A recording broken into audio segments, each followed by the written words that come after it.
ಹಿಂಗ್ ಮಾಡ್ಬೇಡ್ರಿ 6 ತಿಂಗಳ ಮನೆ ಬಾಡಿಗೆ 6,000 ರೂಪಾಯಿ ಇಡಬೇಕು. ಇಲ್ಲ ಇವತ್ತೇ ಮನೆ ಖಾಲಿ ಮಾಡಿ ಗುರುವೇ ಚಂಬುಲಿಂಗ. ಎಲ್ಲಿಂದ ತಂದ್ರಲ್ಲಿ ಅಂದ್ರೆ ಯಾರ್ದಾರು ಜೋಬ್ ಕತ್ರ ಮಾಡು, ಇಲ್ಲ ಯಾವ್ದಾರು ಬ್ಯಾಂಕ್ ದರೋಡೆ ಮಗನ ನಾನು ಕೇಳ ಹುಟ್ಟಿದ್ದೇನೆ. ಸೌಕರ್ಯ ಬಡತನ ನಿಮ್ಗೆ ಏನು ಗೊತ್ತು ಹೋದ್ರೆ ಕಷ್ಟ ಅಂತ.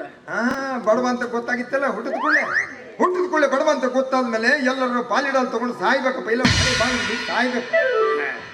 ಹಂಗಾಗೈತೆ ಸೌಕರ್ಯ. ಏನು ಹಂಗಾಗುತ್ತದೆ? ಈಗ ನೋಡು ನಮ್ಮ ಒಟಾರದಾಗ ಇದ್ದವರು ಎಷ್ಟೆಷ್ಟು ಚಂದ ಇದ್ದಾರ, ಎಷ್ಟು ಚಂದ ಬಾಳೆ ಮಾಡ್ತಿದಾರ. ಅವ್ರು ನೋಡು ಸ್ವಲ್ಪ ಕಲಿ. ಸೌಕರ್ಯ ಅದ್ರಲ್ಲಿ 20 ಮಂದಿ ಕುಟುಂಬದ್ದು ಬಾಡಿಗೆ ತಗೊಳ್ತಾ ಇಲ್ವಂತೆ. ನಂಗೆ ಅವ್ರು ಹಂಗೆ ನಡ್ಕೊಂತಾರ. ಅದಕ್ಕೆ ಅವ್ರಿಗೆ ಬಿಟ್ಟಿನಿ. ಅವ್ರಿಗೆ ಬಿಟ್ಟಂಗೆ ನಂಗೂ ಬಿಡಕ್ ಬರೋದಿಲ್ವಾ? ಯಾಕೆ ಬರುದಿಲ್ಲ? ಈಗ ನೋಡು ಆ ಮೂಲಿ ಮನಿ ಸಿದ್ಧ ನಮ್ಮ ಒಟಾರಕ್ಕೆ ಬರ್ಬೇಕಾರೆ ಹೆಂಗಿದ್ದ ಬರ್ಬೇಕಾದ್ರೆ ಒಂದು ಮುದಿ ತಾಯಿನ ಒಂದು ಹರೇದ ಅಪ್ಸರಿ ಅಂತ ಹೇಳ್ತೀರಿ ಕರ್ಕೊಂಡು ಬಂದಪ್ಪ. ಅವನ ಅಪ್ಸರಿ ಅಂತ ಹೇಳ್ತೀನಿ ನೋಡಿದ್ಮೇಲೆ ಸುಮ್ಮನೆ ಇರಕ್ಕಾಗತ್ತೇನು? ಪಾಪ ಬಡವರು ಬದುಕೊಳ್ಳಿ ಅಂತ ಬಸ್ ಸ್ಟ್ಯಾಂಡ್ ಮಗ್ಲಾಗ ಒಂದು ಚಾ ಅಂಗಡಿ ಹಾಕೊಟ್ಟೆ. ಅದಕ್ಕೆ ಅವ್ರು ಈಗ ನೋಡೋ ಕಾರ್ನ ಗಂಡಾಡ್ತಾರೆ. ಅದಕ್ಕೆ ಪ್ರತಿಯಾಗಿ ನನ್ನ ಅಣ್ಣ ಅರ್ಥವಾಯ್ತು.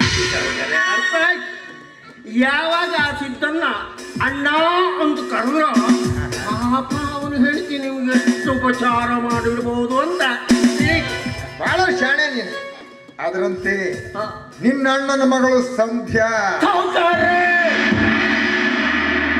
ಬಡವರು ಬಾಯಿ ಸತ್ತವರು ಅಂತ ಬಾಯಿ ಬಂದ ಮಾತಾಡಬೇಡಿ. ನಮಗೂ ಮಾನ ಇದೆ, ಮರ್ವಾದಿ ಇದೆ. ಯಾವ ಸಿನಿಮಾ ಡೈಲಾಗ್ ಅಲ್ಲ ಇದು? ನನಗೂ ಮಾನ ಐತೆ ಮರ್ಯಾದೆ ಐತೆ ಅನ್ನವ ಜನಸಮೂಹದಾಗ ಯಾಕಿದ್ಯಾ?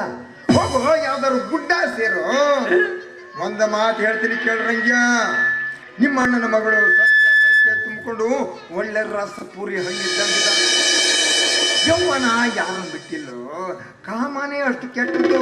ನಾಳೆ ಯಾವನ್ನಾರು ಕಟ್ಕೊಂಡು ಓಡ್ ಹೋಗ್ಬಿಟ್ಲು ಅಂದ್ರೆ ಅವಳು ದುಡಿಮೆ ಮೇಲೆ ಬದುಕ್ತಿರೋ ನೀನು ಮಣ್ಣು ತಿರ್ಬೇಕಾಗತ್ತ ಮಣ್ಣು. ಅದಕ್ಕೆ ನಮ್ಮಂಥವ್ರನ್ನ ಸ್ವಲ್ಪ ಅಡ್ಜಸ್ಟ್ ಮಾಡ್ಕೊಂಡಿ ಅಂದ್ರೆ ನೀನು ಸುಖಿ, ನಾನು ಸುಖಿ. ಗುರುವೇ ಚಂಬುಲಿ. ಅರ್ಥ ಆಯ್ತು ಸೌಕರ್ಯ, ಅರ್ಥ ಆಯ್ತು. ಆದ್ರೆ ಆಕೆ ನಿಮಗೆ ಒಪ್ಪಿಸಬೇಕು ಅಂದ್ರೆ ಬೇಕಾ? ಎಷ್ಟು ಬೇಕು? ಒಂದು 20,000? 20,000? 50,000 ಕೊಡ್ತೀನಿ. ಎದೆ ಬಡ್ಕೊಂಡು ಸಾಯ್ಬೇಡ. ಅಷ್ಟೆಲ್ಲ ಒಂದು ಸರದ ಅಂಗಡಿನೇ ಬುಕ್ ಮಾಡ್ಬಿಡ್ತೀನಿ ನಿನಗೆ. ಬೆಳತನಕ ಅಲ್ಲೇ ಕುಡ್ದು ಸಾಯಿ ಮಗನ. ಬುಕ್ ಮಾಡ್ತೀರಿ? ಯಾವ ಬೀದಿಯಲ್ಲಿ ಬುಕ್ ಮಾಡ್ತೀರಿ? ಯಾವ ಬೀದಿಯಲ್ಲಿ ಬಿಟ್ಟು ಮಾಡ್ತೀರಿ ಹೇಳ್ರಿ ಸೌಕರ್ಯ, ಹೇಳ್ರಿ. ಕುಡಿಯೋದಂದ್ರೆ ಅಷ್ಟು ಅರ್ಜೆಂಟ್ ಆಗತ್ತಲ್ಲ ಮಗನ ನಿನಗೆ. ಬೆಳಗ್ಗೆ ಹೇಳಿದ್ರಿ ನೀನು ನೋಡು ಮುಖ ನೋಡಿದ್ರೆ ಗೊತ್ತಾಗತ್ತೆ ನನಗೆ ಏನು ಇಲ್ಲ ಅಂತ. ಅದಕ್ಕೆ ನಿನ್ನ ಸಲುವಾಗಿ ಒಂದು ಸ್ಪೆಷಲ್ ಗೋವಾ ಮಾಡ್ತಂದಿರಿ. ನೀರು ಹಾಕ ಕುಡಿಯೋದ್ರ ಹಂಗ ಕುಡಿಬೇಡ, ಸತ್ಗಿದ್ದೆ. ಗುರುವೇ ಚಮಲಿಂಗ. ಎಂತ ಕುಡುಕದ ನಿಮ್ಮ ನೀರು ಬೇಕಂದ್ರೆ ನಾನು ಕುಡಿತಾನೆ. ಎಲ್ಲ ಉಪ್ಪಿನಕಾಯಿ ಇಟ್ಟಿದ್ದಾನೆ. ಇಲ್ಲ ಕಬಾಬ್ ತಂದು ಕೊಡ್ತೀನಿ ತಡಿ. ಕಬಾಬ ಮಗನೇ ನಂದು ಪಗ ಸೆಂಟ್ ಐತಿ. ಏನು ಕಪ್ಪನ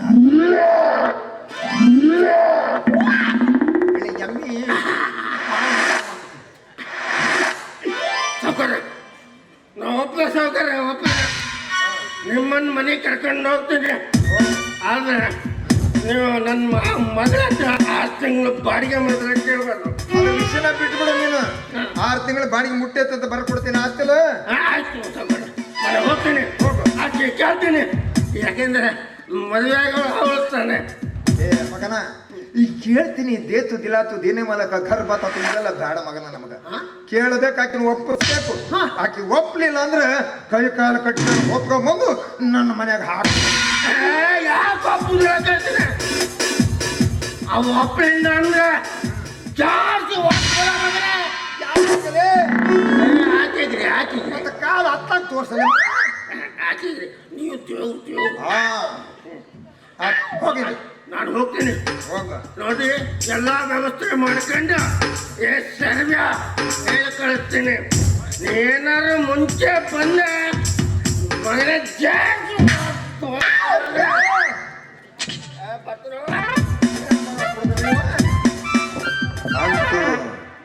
ಡಾಕ್ಟರ್ ಮನೇಲಿ ಕಸ ಮುಸುರಿ ಮಾಡುವ ಸುಂದರ ಹೆಣ್ಣು ಸಂಧ್ಯಾ. ಇನ್ನು ಸಂಧ್ಯಾ ನನ್ನವಳಾಗ್ಬಿಟ್ರೆ ಆಹಾ ಏನ್ ಹೇಳಿ. ಪಾಪರ್ ನನ್ನ ಮಗ ಪೇಪರ್ ಪೇಪರ್ ಅಂತ. ಯಾರ್ಲೇ ನೀನು? ಯಾರು ಸರ್ ಇಷ್ಟು ಬೇಗ ಮರ್ತು ಬಿಟ್ರ? ನಾನು ಸರ್ ಅಶೋಕ್. ಅಶೋಕ? ಯಾವ ಪ್ರಾಂತದ ಚಕ್ರವರ್ತಿಯಪ್ಪ ನೀನು? ಸದ್ಯ MA ಮುಗಿಸಿ ನಿಮ್ಮಂತವರ ಮನೆ ಬಾಗಿಲಿಗೆ ಅಲ್ದಾಡ್ತಿರುವ ಅನಾಮಿಕ ಪ್ರಾಂತದ ಚಕ್ರವರ್ತಿ Ashok. No initial because I don't know who are my parents, but I had great degree from Karnataka university. That is master of arts. ಗುರುವೇ ಚಂಬುಲಿಂಗ. ಬಾಬಾ ಬಾಬಾ ಬಾ ಭಾರಿ ಮಾತಾಡ್ದಿಯಲ್ಲ ತಮ್ಮ ನೀನು. ಅಲ್ಲ ನೀ ಮಾತಾಡ್ದೆ ಅನ್ನೋದು ನನಗೆ ಗೊತ್ತಾಯ್ತು, ಅದ್ರ ಏನ್ ಮಾತಾಡ್ದೆ ಅದು ನನಗೆ ಅರ್ಥ ಆಗಲಿಲ್ಲ. ಅದು ನಿಜ. ನಿಮ್ಮಂತ ಎಡಗೈ ಹೆಬ್ಬಟ್ಟಿನ ರಾಜಕಾರಣಿಗಳು ಹೆಚ್ಚಿಗೆ ಇರೋದ್ರಿಂದಲೇ ನಮ್ಮ ದೇಶದ ಪರಿಸ್ಥಿತಿ ಸೂತ್ರವಿಲ್ಲದ ಪಟದಂತಾಗಿದೆ. ಸೊಕ್ಕಲ್ಲ ಮಗನ, ದಾರಿ ಮೇಲೆ ನಿಂತ್ಕೊಂಡು ನನಗೆ ಮಾತಾಡ್ತೀರಿ. ನನಗೆ ಮಾತಾಡ್ತಿ ಅಂದ್ರೆ ನಿನ್ನ ಎಮ್ಮೆನೆಲ್ಲ ಕ್ವಾಣನ್ ಕಲ್ತು ನೀನೇನು ನೌಕರಿ ಸಿಗೋದಿಲ್ಲ ಮಗನ. ಹೋಗ್ರಿ ಹೋಗ್ರಿ, ಯಾವನಿಗೆ ಬೇಕು ನಿಮ್ಗೆ ನೌಕರಿ? ಅದು ಬೀದಿಯಲ್ಲಿ ಓಡಾಡುತ್ತಿರೋ ನಾಯಿಗೆ ತುಂಡು ಮಾಂಸ ಬಿಸಾಕಿ ನಿಮ್ಮ ಮನೆಯನ್ನು ಬಾಗಿಲು ಕಾಯೋ ನಾಯಿ ಆಗ್ಬೇಕಂತ ನನಗೆ ಚೆನ್ನಾಗಿ ಗೊತ್ತ್ರಿ. ಮಾತಾಡ್ತಿಯಲ್ಲ ಬದುಕಲೆ ನನಗೆ ಹಾಕೊಂಡು ಇರೋನೊಬ್ಬ ಕೈ ಕೈ ಕಟ್ಟಿವೆ ಎಲ್ಲ ಸಮಾನ ಮಾಡಿ ಜೀವನ ಮಾಡ್ತೀನಿ. ಎಂತ ಹೀನ ರಾಜಕಾರಣಿಗಳಪ್ಪ ಇವರ. ಬೆಲ್ಲದಂತ ಮಾತಿಗೆ ಬೀಸಾಕು ಕುಡಿ ಗಾಸಿಗೆ ಮರಳಾಗಿ ಓಟ್ ಕೊಡೋ ನಮ್ ಜನಕ್ಕೆ ಬಂದಿಲ್ಲ ಅಷ್ಟೇ.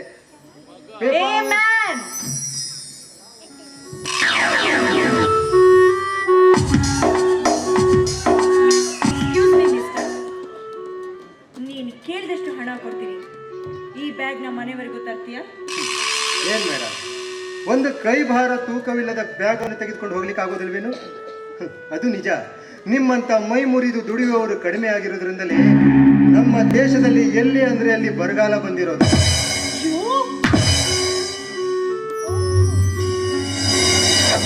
ನೀವು ಮಿಸ್ಟರ್ ಅಶೋಕ್ ಅಲ್ಲ? ಹೌದು ಗೋದಾವರಿ ಅವರೇ, ನಾನೇ ಅಶೋಕ್. 5-6 ವರ್ಷಗಳೇ ಕಳೆದು ಹೋಯ್ತು ನಿಮ್ಮನ್ನ ನಾನು ನೋಡಿ. ಅಂತ ಕೂಗಿದ್ದಕ್ಕಾಗಿ ಕ್ಷಮಿಸಿ. ಇದರಲ್ಲಿ ಕ್ಷಮಿಸುವಂಥದ್ದು ಏನಿದೆ ಮೇಡಮ್? ನನ್ನ ಸ್ಥಿತಿಗನುಗುಣವಾದ ಪದವನ್ನೇ ಉಪಯೋಗಿಸಿದ್ದೀರಿ. ಏನ್ ಮಾಡ್ಕೊಂಡಿದ್ದೀರಾ? ಇದು ಹೊಟ್ಟೆಪಾಡಿಗಾಗಿ ಪೇಪರ್ ಮಾಡ್ಕೊಂಡಿದ್ದೀನಿ. What? Oh my god, MA ಪದವೀಧರನಿಗೆ ಒಂದು ನೌಕರಿ ಇಲ್ಲ. It's to surprise. ಇದರಲ್ಲಿ ಆಶ್ಚರ್ಯ ಪಡುವಂಥದ್ದು ಏನಿದೆ ಮೇಡಮ್? ನಮ್ಮಂಥವರಿಗೆ ನೌಕರಿ ಸಿಗ್ಬೇಕಾದ್ರೆ ಒಂದೇ ಕೈಯಲ್ಲಿ ಹಣ ಇರಬೇಕು, ಇಲ್ಲ ಸುಂದರವಾದ ಹೆಣ್ಣಾದ್ರೂ ಇರಬೇಕು. ಅಂದ ಹಾಗೆ ನಿಮ್ ಮದ್ವೆ? ಅಡಿ ಎನ್ನುವುದಕ್ಕೆ ಅವಳೇ ಇಲ್ಲೇ ಪಿಳ್ಳೆ ಪೇರು ರಾಮಕೃಷ್ಣ ಅಂದಂತೆ ನಾನೇ ದೇವಸ್ಥಾನದಲ್ಲಿ ಮಾಡ್ಕೊಳ್ತಾ ಇದ್ದೀನಿ. ಇನ್ನೊಂದಿಗೆ ಮದುವೆ ಬೇರೆ ಕೇಳಿ. Mister Ashok, this is my visiting card. ನಾಳೆ ನಮ್ಮ ಮನೆಗೆ ಬನ್ನಿ. ನಮ್ಮ ಯಜಮಾನ್ರಿಗೆ ಹೇಳಿ ನಿಮ್ಗೊಂದು ನೌಕರಿ. ತುಂಬ ಥ್ಯಾಂಕ್ಸ್. ನಿಮ್ಗಾದ್ರೂ ಅರ್ಥವಾಯ್ತಲ್ಲ ನಮ್ಮ ಅಂತ ವಿದ್ಯಾವಂತರ ಪಾಡೇನು ಅಂತ. ಅಷ್ಟು ಸಾಕು ಬಿಡಿ. ಎಷ್ಟೇ ಆದ್ರೂ ನಾ ನಿಮ್ಮ ಕ್ಲಾಸ್ಮೇಟ್ ಅಲ್ವೇ? ಸರಿ ಬಿಡಿ, ಆ ಬ್ಯಾಗನ್ನು ಕೊಡಿ, ನಾನು ಬರುತ್ತೀನಿ. ನೋನು, ಇದೀಗ ತಾನೇ ತಪ್ಪು ದಾರಿ ತುಳಿತಾ ಇದ್ದ ನನಗೆ ನೀವು ನೀತಿ ಪಾಠ ಹೇಳಿದ್ದೀರಾ. ಈ ಬ್ಯಾಗ್ ನಾನೇ ತಗೊಂಡು ಹೋಗ್ತೀನಿ. ಹಾಗೆ ಕೈಯಲ್ಲಿ ಪೇಪರ್ ಇದೆಯಲ್ಲ ಅದೆಲ್ಲ ನನಗೆ ಕೊಟ್ಬಿಡಿ, ನಾನೇ ತಗೋತೀನಿ. ಅಷ್ಟು ಪೇಪರ್ ನೀವೇ ತಗೊಳ್ತೀರಾ? ಅಷ್ಟು ಪೇಪರ್ ನೀವು ತಗೊಳ್ಳೋದು ಸಂತೋಷನೇ, ಆದರೆ ಅದಕ್ಕೆ ಬದಲು 10 ಜನ ಓದಿದ್ರೆ ನಮ್ಮ ದೇಶದ ಪರಿಸ್ಥಿತಿ ಎಲ್ರಿಗೂ ಅರ್ಥವಾಗುತ್ತೆ. Very nice. I am so ನಾಳೆ ಖಂಡಿತವಾಗೂ ಮನೆಗೆ ಬರಬೇಕು.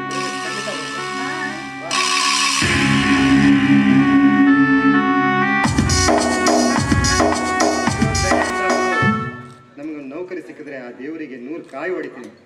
ಪೇಪರ್